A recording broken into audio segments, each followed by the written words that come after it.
चंदायन है अवधी भाषा का प्रथम ग्रंथ। चंदायन किसकी रचना है? मुल्ला दाऊद की रचना है।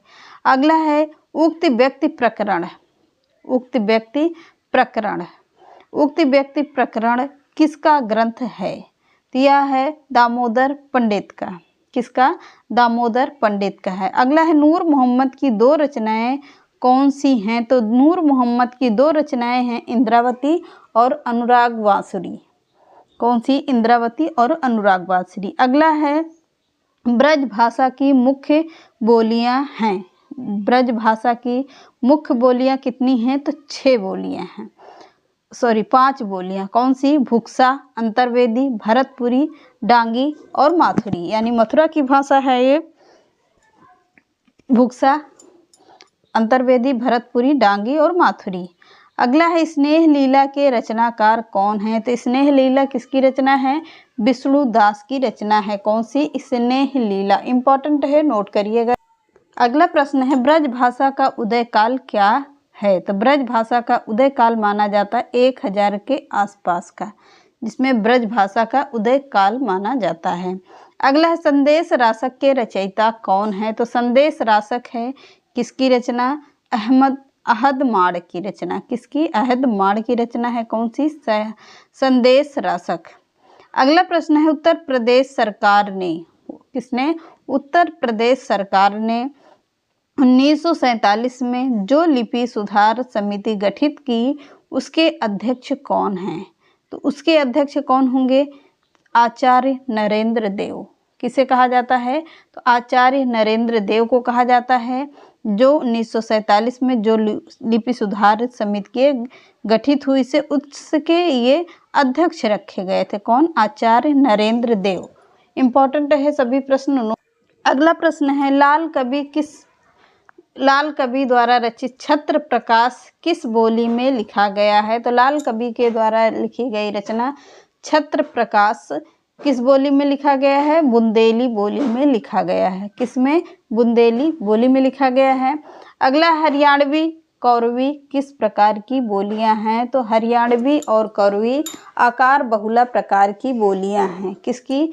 आकार बहुला प्रकार की बोलियां हैं। अगला प्रश्न है मुल्ला वजही के द्वारा रचित रचना कौन सी है? तो मुल्ला वजही के द्वारा रचित रचना क्या है? सब रस है। 26वें नंबर का है सब रस।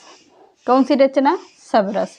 अगला है खरोष्टी लिपि की उत्पत्ति किससे हुई है? तो खरोष्टी लिपि की उत्पत्ति हुई है अरमाइक लिपि से।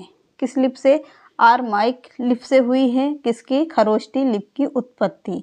अगला है ब्राह्मी लिपि की उत्तर शैली से किस लिपि का विकास हुआ है? तो ब्राह्मी लिपि की उत्तर शैली से किस लिपि का विकास हुआ है? गुप्त लिपि का विकास हुआ है। अगला प्रश्न है नागरी लिपि का विकास किससे हुआ है? तो नागरी लिपि का विकास हुआ है ब्राह्मी लिपि से। किससे? ब्राह्मी लिपि से हुआ है। अगला है देवनागरी लिपि का मानवीकरण कब हुआ था? तो देवनागरी लिपि का मानवीकरण हुआ है कब? 1966 ईस्वी में। कब? 1966 ईस्वी में हुआ है। इम्पोर्टेंट है, इसको भी नोट करना। अगला प्रश्न है नवजागरण का सर्वाधिक प्रभाव किस साहित्य पर पड़ा था? तो नवजागरण का सर्वाधिक प्रभाव बांग्ला साहित्य पर पड़ा था। किस पर? बांग्ला साहित्य पर पड़ा था। अगला प्रश्न है ईश्वर मर गया, ईश्वर मर गया घोषणा किस पाश्चात्य विद्वान की थी? तो ईश्वर मर गया यह किसने कहा है? नीत्शे ने कहा है। किसने? नीत्शे ने कहा है। 32वां नंबर प्रश्न है। अगला है कवि वचन सुधा मासिक पत्रिका का प्रकाशन वर्ष है। तो कवि वचन सुधा का मासिक पत्रिका का प्रकाशन वर्ष है 1868 ईस्वी में। कब? 1868 ईस्वी में। अगला है हिंदी का प्रथम पत्र उदंत मार्तंड था। कैसा था? मासिक पत्रिका थी। अगला है हमारो उत्तम भारत देश किसकी पंक्ति है? तो हमारो उत्तम भारत देश यह राधा चरण गोस्वामी की पंक्ति है।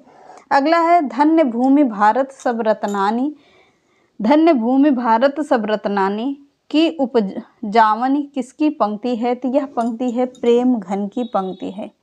किसकी? प्रेम घन की है। अगला है बिज इनी विजय वैजयंती किसकी रचना है? तो यह है भारतेंदु जी की रचना। अगला है भारत बारहमासा किसकी रचना है? यह है राधा कृष्ण दास की रचना। भारत बारहमासा। अगला है मन की लहर किसकी काव्य रचना है? तो मन की लहर है प्रताप नारायण मिश्र की रचना। कौन सी? मन की लहर। अगला प्रश्न है भारतेंदु ने अपनी किस कविता में विदेशी वस्तुओं के बहिष्कार की प्रत्यक्ष रूप से प्रेरणा की है? तो किसमें किया है? प्रबोधिनी में किया है। अगला है रोबहु सब मिली आबहु भारत सब भाई, हाँ हाँ भारत दुर्दशा ने ना देखी जाई। यह किसकी पंक्ति है? तो भारतेंदु की है। किससे ली गई? भारत दुर्दशा से ली गई है। अगला है अलौकिक लीला आख्यान कविता किसकी है? तो अलौकिक लीला आख्यान कविता है बद्री नारायण चौधरी प्रेम घन की। ये हो गई। तो चलिए अब आज के प्रश्न यहीं पर समाप्त करते हैं। मिलते हैं नेक्स्ट क्लास में। चैनल पसंद आता है लाइक सब्सक्राइब एंड शेयर करिएगा। नमस्कार।